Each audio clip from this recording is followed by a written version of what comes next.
प्रेम शब्द का इस हद तक दुरुपयोग हुआ है कि हर एक कदम पर इसके अर्थ को लेकर प्रश्न खड़े हो जाते हैं। यदि यह सच्चा प्यार है तो यह ऐसा कैसे हो सकता है? सच्चा प्रेम वही है जो कभी बढ़ता या घटता नहीं है। मान देने वालों के प्रति राग नहीं होता, ना ही अपमान करने वालों के प्रति द्वेष होता है। ऐसे प्रेम से दुनिया निर्दोष दिखाई देती है। ये प्रेम मनुष्य के रूप में भगवान का अनुभव करवाता है। संसार में सच्चा प्रेम है ही नहीं।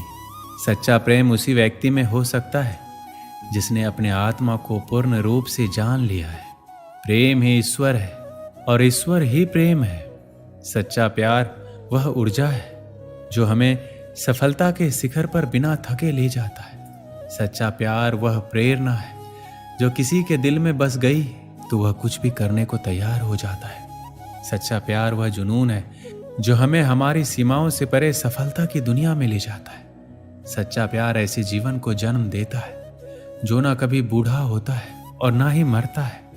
सच्चा प्यार एक ऐसा पराभौतिक एहसास है जिसके आगे इंसान तो क्या ईश्वर भी नतमस्तक हो जाता है। आपको जिस व्यक्ति के लिए प्यार का एहसास आया है उसके लिए कुछ अच्छा करने की प्रेरणा मिलती है। यदि वो साथ है तो दुनिया की कोई भी सफलता आप प्राप्त कर सकते हैं। केवल उसके बारे में सोचते हुए एक जगह बैठे नहीं रहते, बल्कि उसका ख्याल आते ही आप जीवन में कुछ अच्छा करने के लिए तैयार हो जाते हैं। सफलता के प्रति आपके सपने बड़े हो जाते हैं और उन सपनों को पूरा करने की प्रेरणा आपको उससे लगातार मिलती रहती है। उसकी खुशी में ही आपकी खुशी छुपी हुई रहती है और उसकी खुशियों को बढ़ाने के लिए जी जान से लग जाते हैं, जिसका परिणाम होता है कि आप प्रेरित होकर कुछ ऐसा कर जाते हैं जो मील का पत्थर साबित होता है। यदि आपके या उसके परिवार की ओर से कोई विरोध या ना आती है तो आप गुस्सा, निराशा और दुख के बजाय अपने सच्चे प्यार से प्रेरित होकर खुद को इस लायक बनाने की ओर सफल कदम बढ़ा देते हैं जहां पर पहुंचकर आपको कोई ना बोल ही नहीं सकता। सच्चे प्यार से आपके अंदर की शक्तियां जाग जाती हैं और वह सभी कुछ करने में सक्षम हो जाते हैं जो एक सफल इंसान बनने के लिए जरूरी होता है।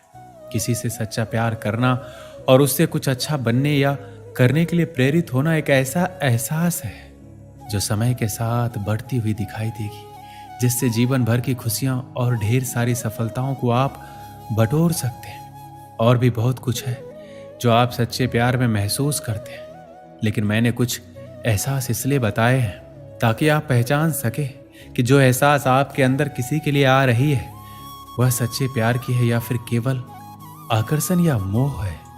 प्यार उस हवा की तरह है जिसको आप देख तो नहीं सकते लेकिन महसूस जरूर कर सकते हो। इस दुनिया के लिए तुम एक व्यक्ति हो सकते हो, लेकिन वहीं किसी एक व्यक्ति के लिए तुम उसकी पूरी दुनिया हो सकते हो। सच्चा प्यार उस भूत की तरह है जिसके बारे में बात तो सब करते हैं पर देखा सिर्फ कुछ लोगों ने ही है। श्री कृष्ण कहते हैं, किसी इंसान से दूर होने के डर का कारण प्रेम नहीं मोह है, क्योंकि जहां प्रेम है वहां डर के लिए कोई स्थान नहीं होता। आमतौर पर प्रेम को किसी न किसी प्रकार के कष्ट से जोड़कर देखा जाता है। क्या यह वाकई में प्रेम है जो हमें कष्ट देता है, या फिर हम प्रेम से भटककर मोह में फंस जाते हैं और खुद को कष्ट देते हैं? आजकल जिसे लोग प्रेम कहते हैं वह किसी दूसरे के साथ खुद को बांधने का, खुद की पहचान बनाने का एक तरीका है, लेकिन यह प्रेम नहीं है, ये मोह है। हम हमेशा ही मोह को प्रेम समझ बैठते हैं, जबकि सच्चाई ये है कि मोह का प्रेम से कोई लेना देना नहीं है।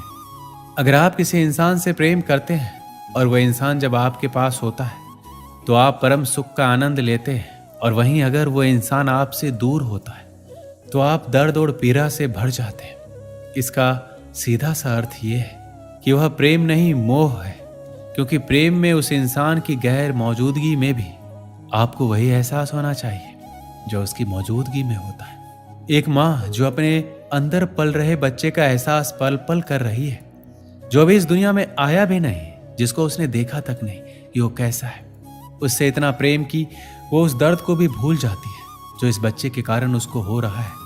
उसको बिल्कुल नहीं पता कि वो बच्चा जीवन में कितना सुख या दुख उसको देगा। इसलिए माँ का जो प्रेम है उसको संसार में सबसे महान माना गया है।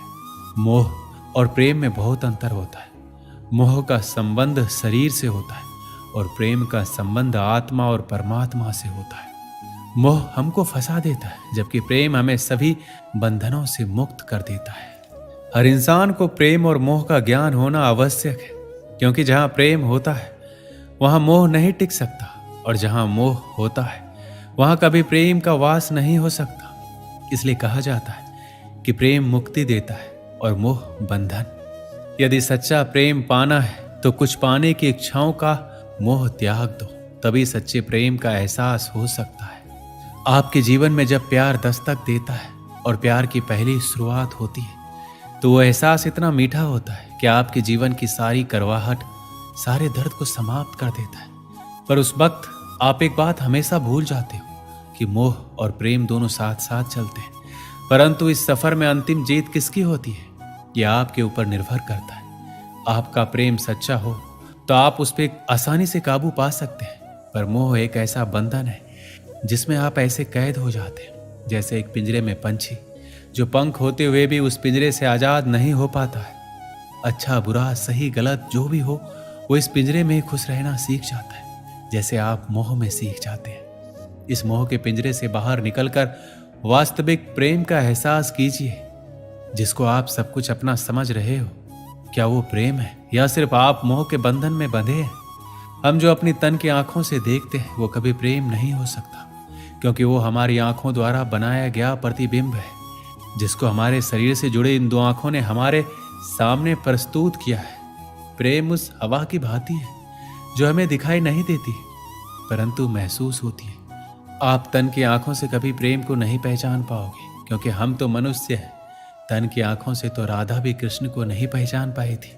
इसलिए अगर प्रेम को समझना है, महसूस करना है, तो अपने आंखों को खोलिए, अपने मन की आंखों को खोलिए, तभी आप इन हवाओं के जैसे प्रेम को भी अपने अंदर महसूस कर पाओगे। इसलिए प्रेम की परिभाषा यह है कि प्रेम अंतर मन को छूने की कला है, एक सुखद अनुभूति है, एक अबूझ पहेली है, सब कुछ न्योछावर करने की इच्छा ही प्रेम है। हर मनुष्य को बस यही लगता है कि सच्चा प्रेम सिर्फ एक स्त्री और पुरुष के बीच हो सकता है, परंतु यह सत्य नहीं है। प्रेम तो परिवार से भी हो सकता है, माता पिता से हो सकता है, दोस्तों से हो सकता है, अपने वतन की मिट्टी से हो सकता है, लक्ष्य से हो सकता है, मानवता से हो सकता है। प्रेम वो शब्द है जिसकी व्याख्या असंभव है, पर इसमें जीवन छुपा है, जीने की चाह छिपी है। कभी डर तो कभी निडरता छुपी है, कभी बहुत प्रेम तो कभी घृणा छिपी है। प्रेम वो सत्य है जो कहीं ना कहीं ईश्वर से हमारा परिचय करवाता है, इसलिए प्रेम बिना जीना बेकार है। एक बार की बात है, नारद जी भगवान कृष्ण से बहुत प्रेम करते थे। जब नारद जी ने तीनों लोकों में राधा की स्तुति सुना तो वो बहुत चिंतित हो गए, बहुत सोचने लगे कि राधा में ऐसा क्या है कि उसकी स्तुति पूरे जगत में हो रही है। इसका जवाब पाने के लिए नारद जी ने कृष्ण जी के पास जाने का निर्णय लिया। इस सवाल का उत्तर पाने के लिए वह भगवान श्री कृष्ण के पास पहुंचे, परंतु वहां पहुंचने के बाद उन्होंने देखा कि कृष्ण जी के सर में बहुत ही पीड़ा हो रही थी। जब नारद जी उस पीड़ा के लिए उपचार पूछा तो कृष्ण जी ने उत्तर दिया, यदि मेरा कोई भक्त अपने चरणों को धोया हुआ पानी मुझे पिला दे तो मेरी पीड़ा कम हो जाएगी। नारद जी चिंता में पड़ गए।